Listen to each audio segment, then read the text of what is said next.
नमस्कार दोस्तों। IBPS RRB PO 2022 का एग्ज़ाम ख़त्म हो गया है जो 20 और 21 अगस्त को हुआ था। उसके ऑल शिफ्ट्स के बारे में, उसका एग्ज़ाम एनालिसिस के बारे में हम लोग बात करेंगे। पेपर का लेवल कैसा था, एग्ज़ाम का लेवल कैसा था और इसका सेफ अटैम्प्ट्स क्या है, एक्सपेक्टेड कट ऑफ क्या है, इसके बारे में बात करेंगे। और मेरा एग्ज़ाम 21 अगस्त फोर्थ शिफ्ट में हुआ था, यानी मैंने खुद एग्ज़ाम दिया। उसके बारे में बताऊँगा कि उसका एक्सपीरियंस कैसा रहा, वो मैं इस वीडियो में बताऊँगा। चलिए आइए, तो सबसे पहले मैं अपने बारे में बताता हूँ कि सेल्फ गिवन यानी जो मेरा 21 अगस्त को फोर्थ शिफ्ट में मेरा जो एग्ज़ाम हुआ था उसके बारे में कि कैसा पेपर का लेवल था। तो सबसे पहला बात बता देता हूँ कि इसका जो क्वांट आया था कैलकुलेटिव था। जो जो लोग दिए होंगे वो जानते होंगे, कैलकुलेटिव था, जिसमें से मैंने 25 ही कर पाया, 25 ही अटैम्प्ट मेरे हो पाया, जो अच्छा खासा अटैम्प्ट कहा जा सकता है। और रीजनिंग में जो है मैंने 30 ही अटैम्प्ट कर पाया, 30 ही। दो पजल मेरे से बना नहीं, बाकी मैंने 30 अटैम्प्ट कर दिए। 6 पजल पूछे गए थे इस शिफ्ट में, फोर्थ शिफ्ट में 6 पजल पूछे गए थे, जिसमें से मैंने 4 पजल को ही किया। सर्कुलर पजल नहीं बनाया और एक और पजल था जिसको हम छोड़ दिए। तो अब हम लोग बात करेंगे कि जो क्वांट लेवल था, क्वांट का लेवल कैसा था, तो मॉडरेट था। रीजनिंग को हम लोग इजी टू मॉडरेट कह सकते हैं, क्योंकि 30 से 32 अटैम्प्ट किया जा सकता था। अब बात करते हैं कि पेपर लेवल जो 20 और 21 अगस्त को एग्ज़ाम हुआ था, सारे शिफ्ट का जो एग्ज़ाम है वो किस लेवल के थे और कौन सा शिफ्ट हार्ड था। तो 21 अगस्त का मैं थर्ड एंड फोर्थ शिफ्ट को थोड़ा सा बाकी के शिफ्ट से मॉडरेट ही मानूंगा। फोर्थ शिफ्ट तो थोड़ा लेंदी था, कैलकुलेटिव था मैथ इसका। और 20 अगस्त का थर्ड शिफ्ट थोड़ा लेंदी था, ठीक है। 20 अगस्त का थर्ड शिफ्ट लेंदी था।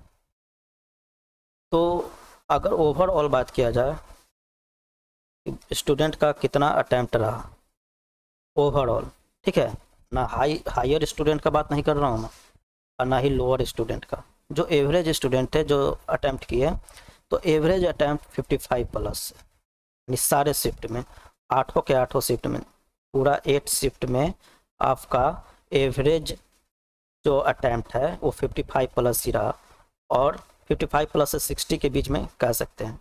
जो हायर स्टूडेंट थे उन्होंने तो 65 प्लस ही किया है, और जो लोअर स्टूडेंट है तो उनका 50 से नीचे ही था, ठीक है, 50 से कम था। तो सेफ अटैम्प्ट की बात किया जाए, पेपर लेवल तो बता दिए, अब बात करते हैं सेफ अटैम्प्ट। सेफ अटैम्प्ट इसका क्या रहा, मतलब क्या है जो आप लोगों को रिजल्ट दिला सकता है। तो सबसे पहले बात करते हैं, चलिए सेफ अटैम्प्ट के बारे में बात कर लेते हैं। सारे स्टेट वाइज जानते हैं आप लोग कि स्टेट वाइज कट ऑफ जाता है इसका, ठीक है। तो एक होता है हायर जोन, एक होता है लोअर जोन, और एक होता है एवरेज। हायर जोन का मतलब है जिसका हाई कट ऑफ जाता है, ठीक है, हाई कट ऑफ। लोअर का मतलब बाकी दोनों कट ऑफ से कम जाता है, और एवरेज का एवरेज रहता है, मतलब दोनों के बीच में रहता है कट ऑफ।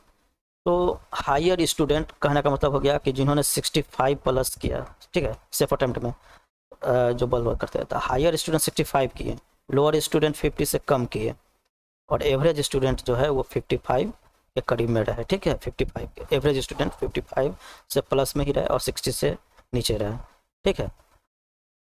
मैं भी एवरेज स्टूडेंट में ही आता हूँ क्योंकि मेरे 55 ही अटैम्प्ट हुए। ये नहीं कहिएगा कि मेरा 55 हुआ है तो 55 ही सही होगा, ऐसा कोई बात नहीं है।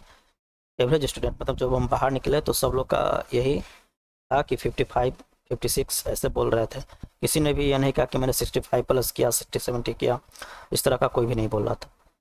तो अब हम लोग बात करेंगे एक्सपेक्टेड कट ऑफ की, कि इसका कट ऑफ क्या रह सकता है।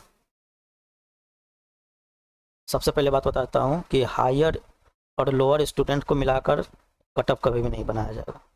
अगर किसी ने 70 किया हुआ है और किसी ने कम किया 50 किया हुआ है, तो शिफ्ट वाइज आपका नॉर्मलाइजेशन होता है, शिफ्ट वाइज। अगर थर्ड और फोर्थ शिफ्ट में, जैसे कि करे कि थर्ड और फोर्थ तो लेंदी टाइप का था, तो उन सब के स्टूडेंट को थोड़ा फ़ायदा होगा, कुछ 4-5 नंबर एक्स्ट्रा बढ़ जाएंगे। तो नॉर्मलाइजेशन करके एक्सपेक्टेड कटअप जो होगा नॉर्मलाइजेशन करके इसका एक्सपेक्टेड कटअप क्या होगा, तो हायर जोन का क्या होगा, लोअर जोन का क्या रहेगा, इस सब के बारे में बात करेंगे।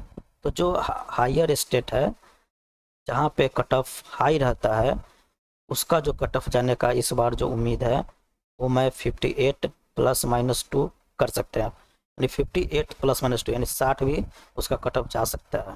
ठीक है, 60 से भी, और 60 से मतलब 58 से तो नीचे जाएगा नहीं मेरे हिसाब से। ठीक है, और जो लोअर स्टेट है जहाँ पे कितना भी वैकेंसी रहे उसमें वहाँ पे कम ही कट ऑफ जाता है, तो मैं उसको 52 ±3 कर सकता हूँ, यानी 55 के करीब में उसका कट ऑफ जा सकता है।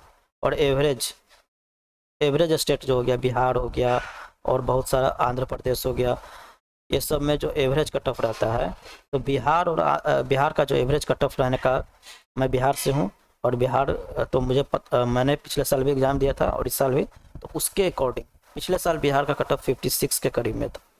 ठीक है, 56 के करीब में था, तो इस बार जो कट ऑफ जाने के चांसेस है वो 55 ±3 रख सकते हैं। ठीक है, 55 ±3 रख सकते हैं, यानी इसी के अकॉर्डिंग इसका कट ऑफ जाने के चांसेज है।